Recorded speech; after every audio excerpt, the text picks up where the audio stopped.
성도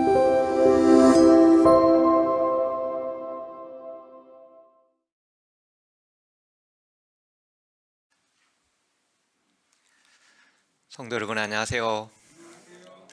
네, 오늘 이 자리에 오신 여러분 모두와 특별히 또 각 가정에서 예배드린 모두를 환영합니다. 특별히 진솔이가 본인도 참석하고 있다고 밴드에다가 이제 써놨어요. 우리 진솔이 환영합니다. 자, 오늘은 제사장의 위임식과 속죄제에 관련해서 성경에 나와 있는 내용의 말씀들을 이제 여러분들과 함께 하고자 합니다.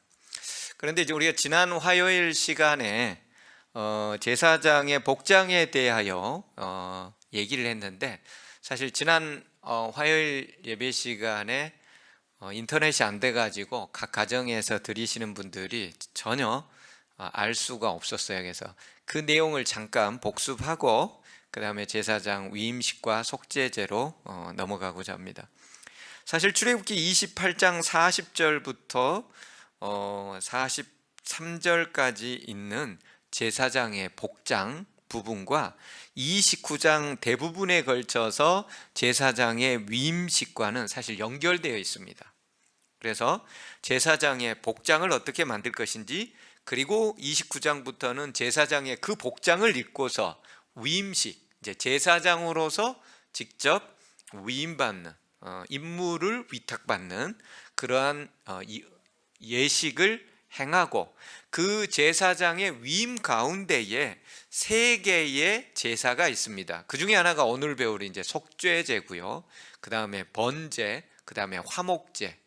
그리고 이 제사장의 위임식은 출애굽기 29장에 볼 것 같으면 일주일 동안 하도록 되어 있습니다. 그래서 매일, 물론 속죄제 때 수송아지를 한 마리를 잡고요.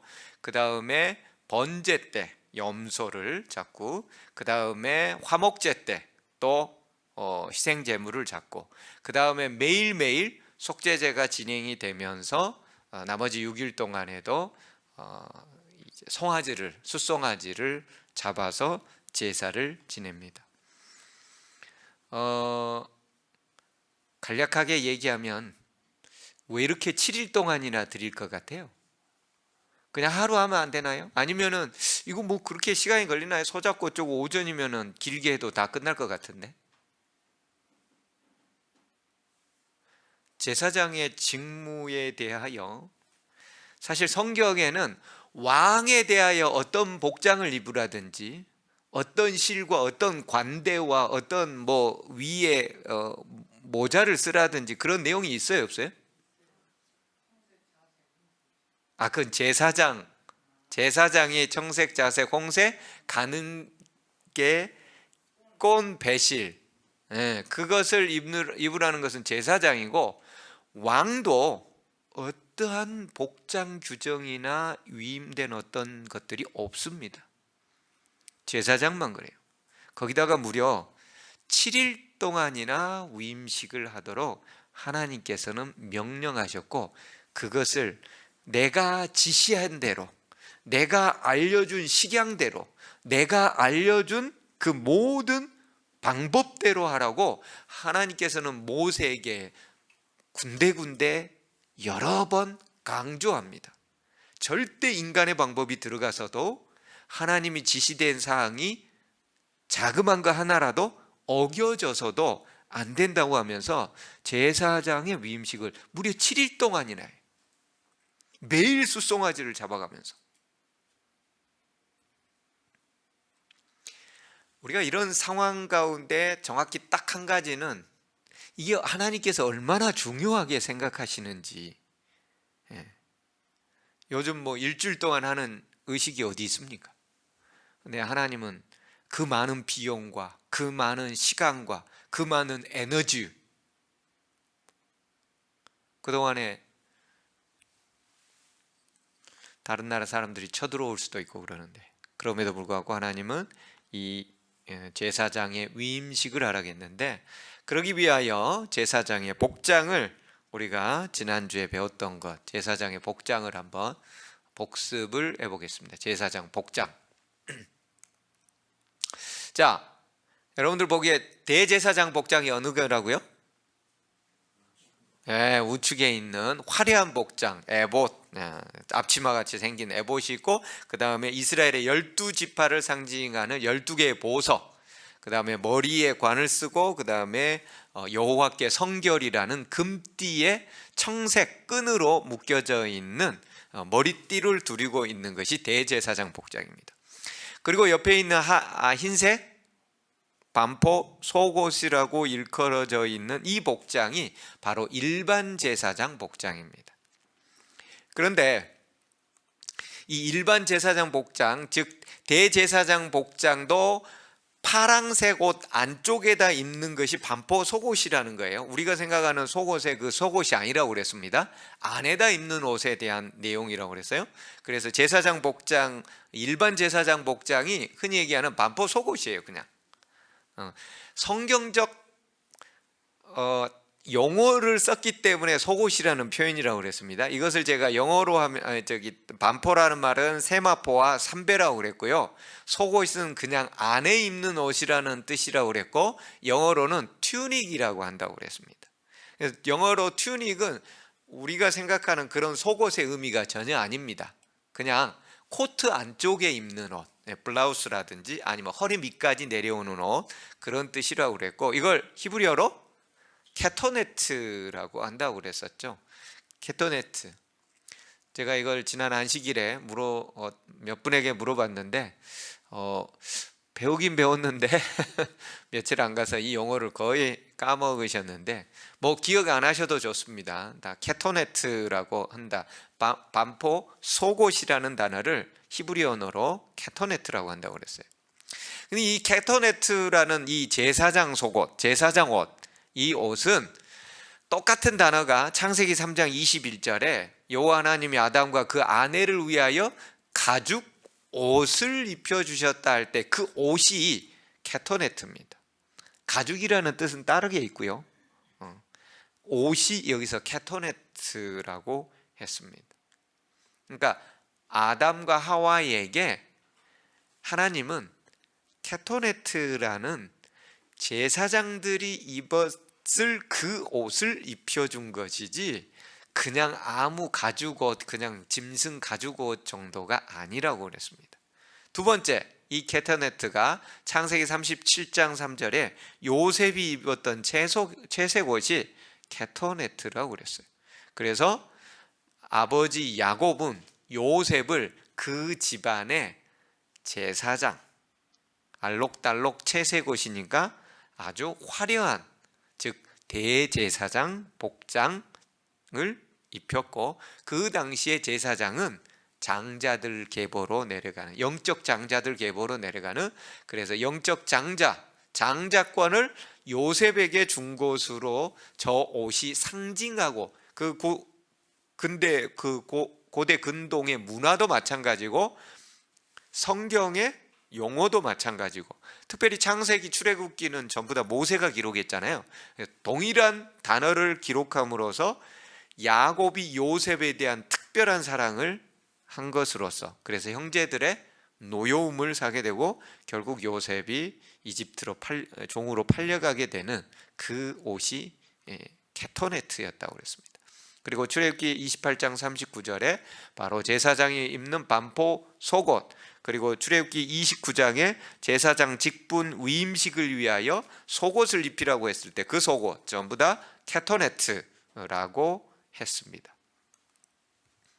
그래서 아담에게 입혀주신 가죽옷이 케토네트였고, 그리고 제사장에게 입혀주신 옷이 케토네트였고, 그래서 이 모든 케토네트는 죄의 부끄러움을 가리기 위한 옷이라고, 출애굽기 28장 42절에 하체를 가리우게 하라 라고 얘기하면서 그것을 입어야 죽지 아니하리라. 제사장 옷을 입어야 성소에 들어갔을 때 죽지 아니하리라 라고 했어요. 그래서 이것이 요한복음에 와서 예수님이 입었던 옷을 요한은 기록하면서 군인들이 예수를 십자가에 못 박고 그의 옷을 취하여 4깃에 나눠 각각 한 깃씩 얻고 속옷도 취하고 속옷이라고 기록해 놨어요. 근데 우리가 생각하는 속옷이 여기서도 전혀 아닙니다. 제사장이 입었던 그 속옷이, 그리고 그 속옷은 호지 아니하고 위에서부터 통으로 짠 것이라고 얘기했는데, 제사장이 입었던 속옷 케토네트, 요셉이 입었던 케토네트, 이 옷들의 특징은 위에서부터 아래까지 이렇게 바느질하거나 그러지 않고 통으로 짜는 옷을 의미하는 거예요. 케토네트입니다. 그래서 예수님은 케토네트를 입고 계셨어요. 근데 그 케토네트가 어떻게 된 거예요? 벗겨지신 것이죠. 왜요? 우리를 입히기 위해서 예수님이 벗겨지신 거예요. 십자가 사건은 우리의 죽음을 대신해서 예수님이 죽으심으로써 우리를 살리잖아요. 예수님이 케토네트, 예수님이 그 제사장 복장의 케토네트가 벗겨지신 것은 우리에게 입혀주시기 위해서, 영원한 케토네트를 위하여 예수님은 그것이 벗겨지신 것입니다. 그래서 우리가 오늘날에는 왕 같은 제사장들로서 그 예수님이 주시는 의의 케토네트를 입어야 되는, 그래서 이 모든 것들, 또 특별히 요한복음 1장 29절에 예수님을 하나님의 어린 양 가죽옷을 연상시키죠. 창세기 3장 21절에. 그래서 같은 요한복음 요한은 그 가죽옷과 그리고 케토네트, 제사장이 입었던 그 옷들의 연관성을 정확하게 꿰뚫고 설명하는 것이라고 그랬습니다. 그래서 이 모든 것들이 바로 십자가 사건, 제사장 복장 가운데서도 예수 그리스도의 십자가의 형상들이 보이는 것이 제사장의 복장이라고 했습니다. 이게 지난 시간이었고요. 오늘은 이제 출애굽기 29장 1절로부터 14절에 있는 내용의 말씀을 한번 읽어보면서 시작하도록 하겠습니다. 제가 홀수절을 읽겠습니다. 1절로부터요. 여러분들이 짝수절을 읽어주시기 바랍니다.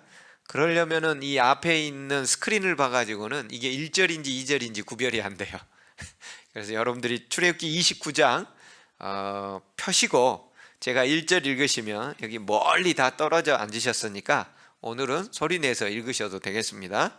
자, 제가 1절 읽을 테니까 여러분들께서 짝수절을 읽어주시기 바랍니다. 내가 그들에게 나를 섬길 제사장 직분을 위임하여 그들을 거룩하게 할 일은 이러하니 곧 어린 숫소 하나와 흠없는 순양 둘을 택하고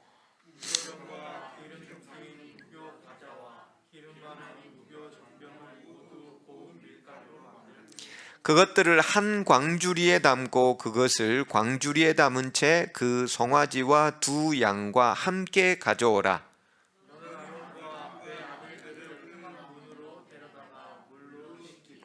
의복을 가져다가 아론에게 속옷과 케토네트죠, 에봇 받침 겉옷과 에봇을 입히고 흉패를 달고 에봇에 정교하게 짠 띠를 띠게 하고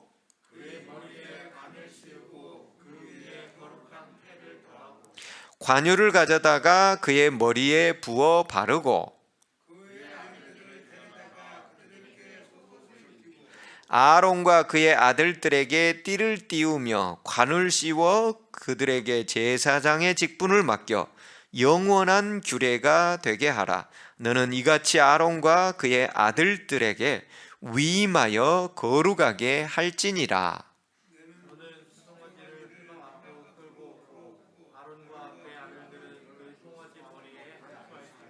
너는 회막문 여호와 앞에서 그 송아지를 잡고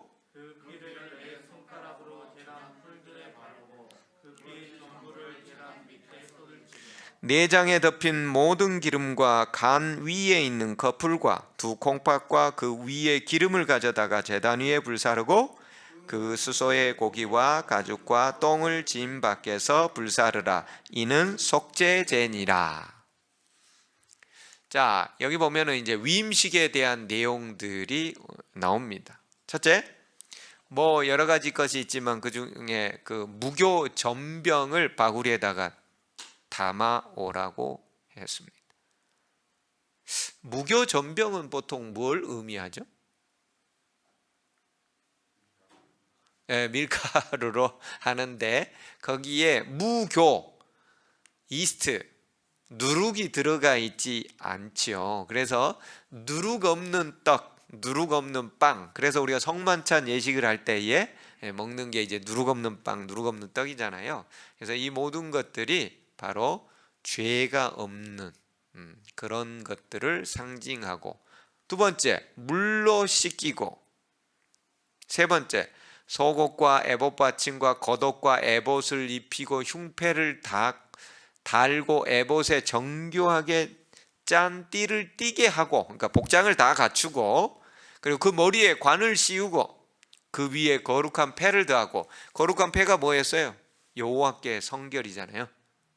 여호와께 성결이라는 패를 더하고, 여호와께 성결이라는 말은 여호와께 거룩이라는 말이라고 그랬어요. 하나님 앞에 거룩해야 돼요. 제사장들이 관유를 가져다가 그 머리에 부어 바르고, 이와 같이 해서 위임식을 하게 되어 있습니다. 뭐 제사장 복장은 이미 우리가 공부했기 때문에 그것을 다 입히고 머리에다 띄우고 띠도 하고 뭐 에봇과 흉패를 다 붙이고 다 알겠는데, 관유를 가져다가 그의 머리에 바르라고 그랬네요.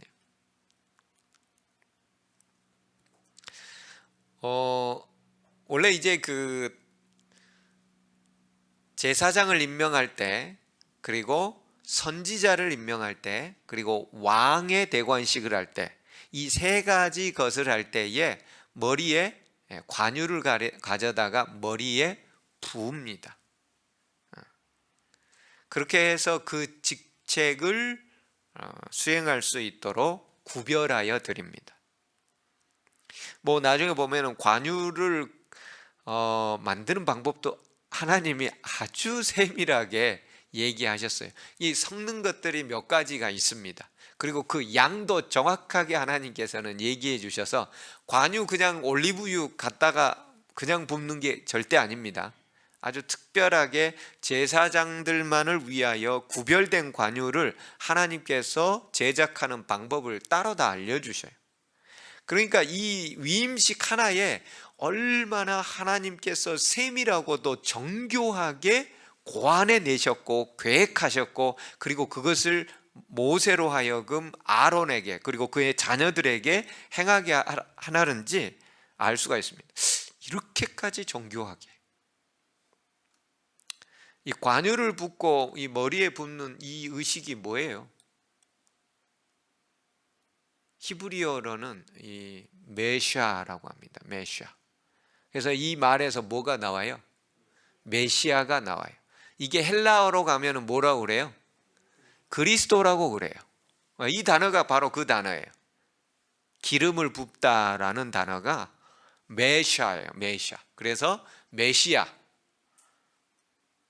그리고 헬라어로 가면 그리스도, 크리스토스, 그리스도가 되는 거죠. 예수 그리스도를 상징할 때에 바로 이 관유, 머리에다가 관유를 바르는데, 여기서는 그리스도의 상징성도 있지만 사실은 성령에 의하여 이 모든 것들을, 직책을 수행할 것을 얘기하고 있습니다. 그런데요, 제사장의 의복, 관유를 갖다가 기름을 붓고, 그리고 위임식에는 속죄제와 번제와 화목제의 세 가지의 제사를 드리도록 되어 있습니다. 그리고 이것을 일주일 동안이나 하도록 되어 있습니다.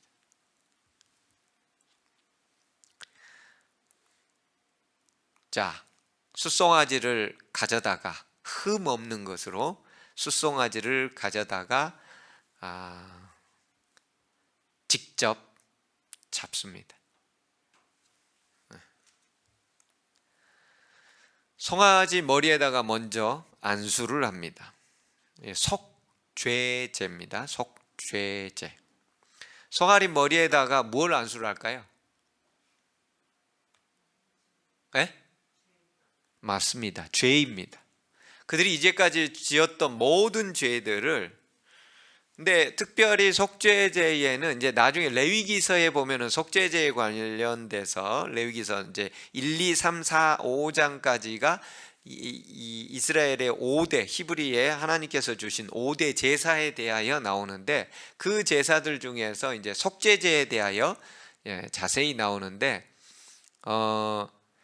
회중들이나 또는 리더들, 족장들, 제사장들이 본인들이 알고 지은 죄도 있지만 또 무의식 중에 모르고 지은 죄도 있잖아요. 그런 모든 것들이 속죄제 내에 포함되어 있습니다.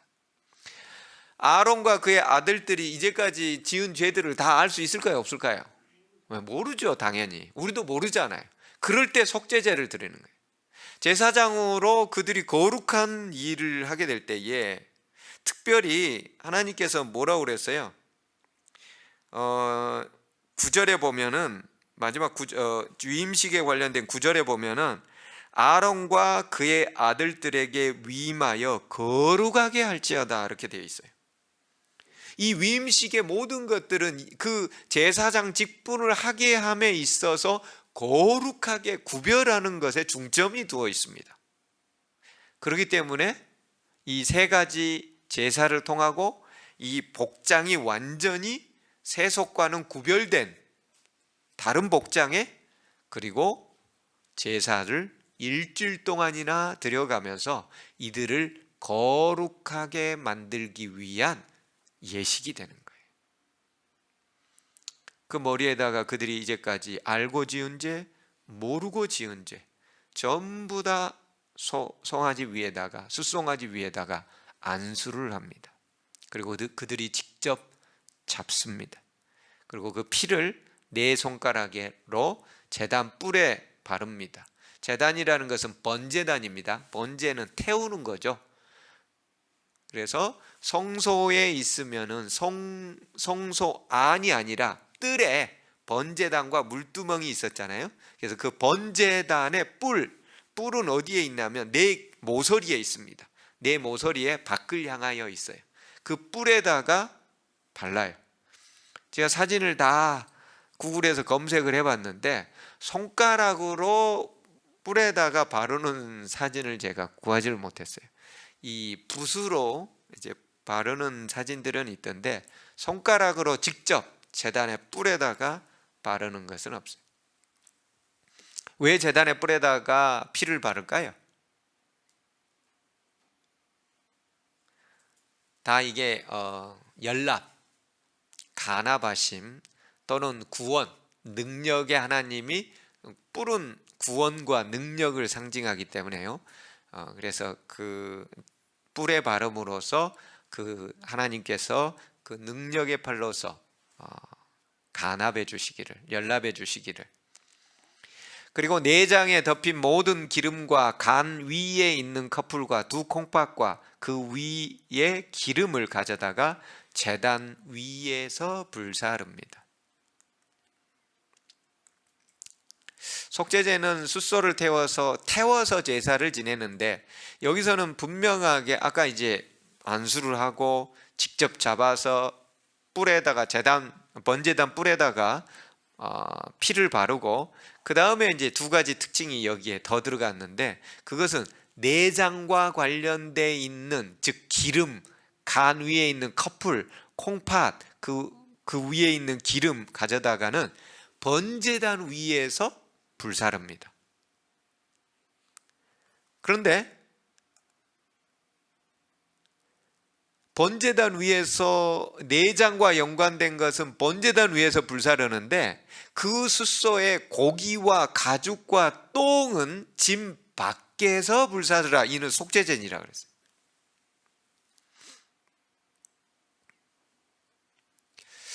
왜 도대체 내장은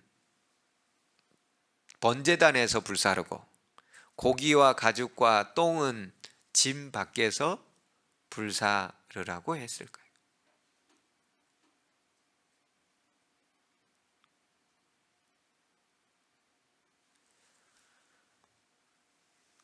채널을 통해서 화이픈의 글들과 여러 가지 것들을 검색을 해봤는데 이 부분은 사실 거의 나오지 않았습니다.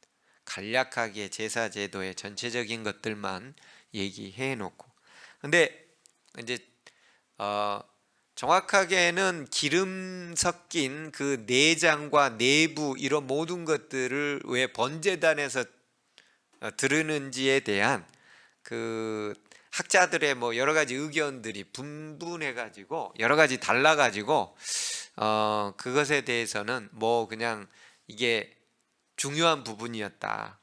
그리고 첫 번째, 생명과 연관이 있다. 고기 뭐 살점, 엉덩이에 살점이나 뭐 손에 살점 떨어져도 생명과 연관이 있어요, 없어요?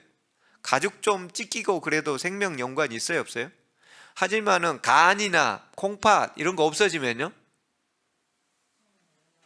예, 생명과 연관이 있어서 이제 학자들 중에 그 생명과 연관되어 있는 부분들을 번제단에서 불사르게 되었고, 그 다음에 고기와 가죽과 똥은 짐 밖에서 불사르라 라는 부분에 대해서는 성경에 이 내용이 분명하게 있어요. 이 내용이 히브리서에 있습니다.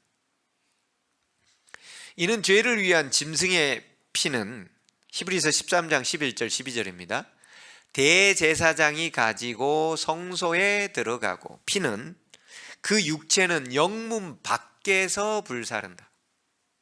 그러므로 예수도 자기 피로써 백성을 거룩하게 하려고 성문 밖에서, 예루살렘 성 밖에서 고난을 받으셨다. 짐 밖에서 불사르라는 내용에 관하여 히브리서 기자를 통해서 예수 그리스도의 고난, 십자가 사건을 짐 밖에서 불사르는 것으로 표현해 놓고 있습니다. 속죄제라는 게 우리의 죄를 속하게 되는데 그 모든 것 중심에 누가 있는 거예요? 결국 예수 그리스도의 십자가 사건이 있는 거예요. 그러니까 출애굽기 28장에 제사장들이 입는 반포 속옷 케토네트도 예수 그리스도의 십자가 사건이고, 위임식과 관련되어 있는 속죄제, 번제, 화목제 이 모든 것 전체도 다 예수 그리스도의 십자가 사건과 전부 연결되어 있는 거예요. 그렇다면 우리는 여기서 한 가지 특징을 알 수 있죠. 제사장들에게 위임식을 하게 된 그 목적이, 그 가장 중요한 것은 하나님과 이스라엘 백성들을 연결시켜주는 다리 역할을 하는 겁니다. 연결고리 역할을 해요, 제사장들이. 그래서 예수님께서 대제사장으로서 우리를 대신해서 하늘에서 대제사장으로서 역할을 하고 있는데, 이 땅에 살아가고 있는 우리와 하나님과 연결시켜 주는 것이죠. 왜요? 죄로 인하여 우리가 하나님께 갈 수가 없기 때문에 그 역할을 하시기 위하여 이 땅에 속죄 제물로서 예수님이 오신 것이죠.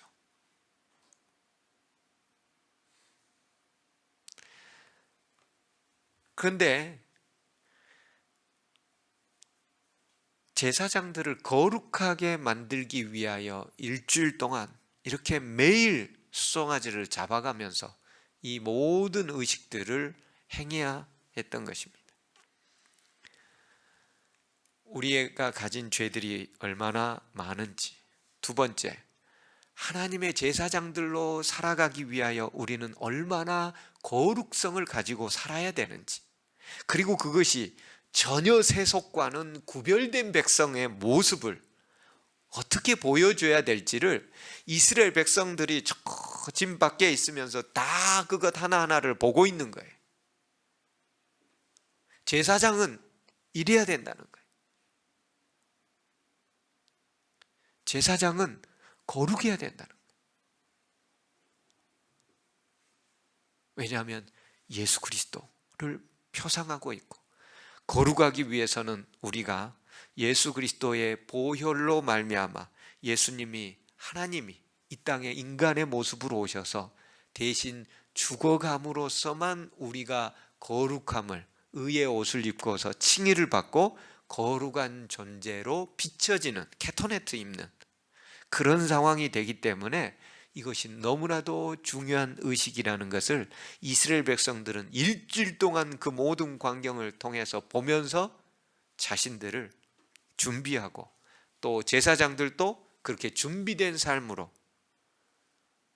물로 씻고 정결하게 하고, 그리고 나서 그 모든 복장을 갖추고, 그리고 나서 이렇게 송아지를 머리에 죄를 안수하고 잡고 피를 단에 뿌리고, 그리고 내장은 번제단에서, 그리고 고기와 가죽은 영문 밖에서, 이 모든 과정을 일주일 동안 하는 거예요.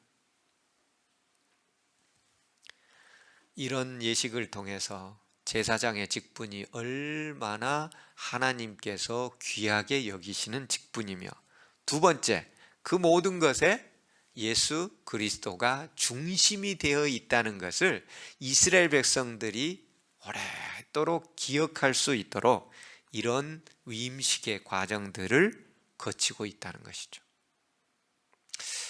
오늘날 우리가 뭐예요? 우리가 제사장들이에요. 우리는 3500년 전에 아론과 그의 제사장들이 위임식을 받았던 그 제사장들보다 격이 떨어지는 제사장들일까요? 여러분들 생각 어떠세요? 아론과 그의 아들들은 대단했었고, 하나님도 직접 보고 불기둥도 직접 보고 셰키나의 영광 이런 것도 봤는데, 우린 그런 거 보지도 않은 것 같고,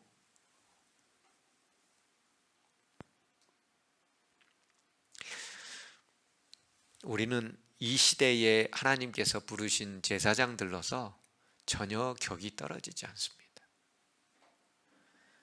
하나님은 우리 개개인을 제사장으로 부르셨어요. 그럼 오늘 여기에서 행해주고 있었던 그 반포 속옷, 케토네트, 그리고 수송아지를 잡아서 속죄제를 지내고 번제를 지내고 화목제를 지내고, 그 모든 과정들을 일주일 동안씩이나 하면서 거룩한 세속과 구별되도록 그 아론과 그의 아들들에게 제사장 직분의 위임식을 하는 것은 오늘 우리에게 침례식과 그 모든 예식들을 통하여 우리에게 하나님께서 요청하고 있는 거예요. 왜요? 우리로 하여금 세상과 구별되어 거룩하게 살아가라고. 근데 여기서 우리가 분명히 기억해야 될 것이 한 가지가 있습니다. 세상으로부터 구별되어 거룩하게 된다는 것이 우리로 하여금 세상과 단절하고, 그리고 어디 산속에서 스스로 속세와 인연을 끊고서 하나님과 교통하는 그런 삶을 하나님께서 얘기하고 있지 않다는 거예요. 왜요? 제사장들은 산속에 들어간 것이 아닙니다. 누굴 위해서 봉사해요? 백성을 위해서 하나님께 나아가게 해줘. 백성과 하나님을 연결시켜주는 역할을 하는 거예요. 그래서 오늘날 이 땅에 살아가고 있는, 현대를 살아가고 있는 제사장들은 뭘 해야 돼요? 매일 거룩한 숫소를 잡아요. 예수 그리스도의 앞에 새벽마다 나아가서 숫소를 잡아서 그 머리에 안수하고 피를 바르는 의식을 영적으로 거룩하게 한 다음에, 그 다음에 뭐예요? 일반 사람들, 세상 사람들, 죽어있는 영혼들을 향하여 제사장 역할을 통하여 그들에게 예수 그리스도의 은혜를 흘려보내줄 수 있는 중간 연결고리 역할을 우리가 해야 된다는 거예요. 그게 제사장의 직분이었어요.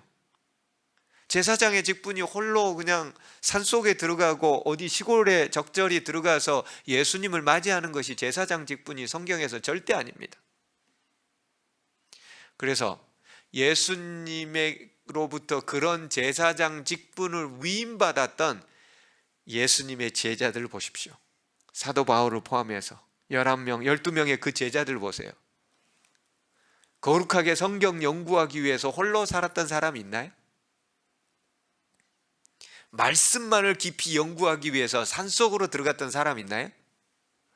사도행전을 보게 될 것 같으면 다 어디로 다녀요? 도시로 다. 사람들 앞에 가는 거죠. 그 죽어 있는 영혼들을 살려내기 위해서. 그래서 제사장은 그저 제사를 적절히 지내면서 살아가는 사람으로 우리를 부르신 것이 아니라 우리로 하여금 매일 아침 숫송아지를 잡는 영적 의식을 통해서 예수 그리스도를 십자가의 예수 그리스도를 깊이 바라보면서 오늘 또 나의 죄가 주님의 십자가 사건을 통하여 용서받은 것에 감사하며, 그리고 그 내용들, 그 기쁜 거룩한 모양을 가지고서 다른 사람들에게 나눠주는 사람이 되라고 우리를 오늘날 제사장으로 부르신 거예요. 그리고 그 제사장의 위임식을 일주일 동안이라 하면서 얼마나 거룩하게 살아야 되는지, 특별하게 왕도 선지자도 어떠한 복장 규정이나 어떠한 무슨 다른 규정이 없어요. 제사장만 이렇게 특별하게 하신 것은 하나님께서 그 임무가 거룩하고, 그리고 그 임무가 예수 그리스도를 상징하고, 특별히 십자가에 달려 돌아가시는 속죄제, 죄를 속해 주는 거예요. 용서해 주는 거예요. 이걸 통해서 제사장이 법궤 뚜껑에 있는 속죄소로 나아가게 되는 것이죠. 오늘 우리는 제사장의 옷과 제사장의 위임식, 그 중에 특별히 속죄제를 통하여 우리가 얼마나 거룩하게 아침마다 하나님께 나아가야 되고, 아침에만 나아가야 될까요? 이제 나중에 보면은 29장 38절에 보면은 매일 드리는 번제가 있어요. 상번제라고 그래요. 아침과 저녁에 드리도록 되어 있어요. 그래서 우리 하나님께서는 우리로 하여금 매일 아침 예수 그리스도의 십자가를 명상하며, 어느 성경의 본문을 읽든지 그게 예수 그리스도의 십자가와 부활의 사건과 연결해서 생각하고, 그리고 그 감사한, 오늘 또 나를 거룩하게 구별하여 영원한 생명으로 인도하실 예수 그리스도의 십자가 사건으로 말미암는 감사함으로 나아가서 우리 주변에 있는 사람들에게 우리의 모습을 통하여 복의 통로로서 그들을 또 영원한 생명으로 인도해 낼 수 있는 멋진 이 시대의 왕 같은 제사장들로서 우리를 부르고 계시다는 것을 오늘 본문을 통하여 여러분들이 꼭 기억하게 되시길 바라면서 말씀을 줄입니다.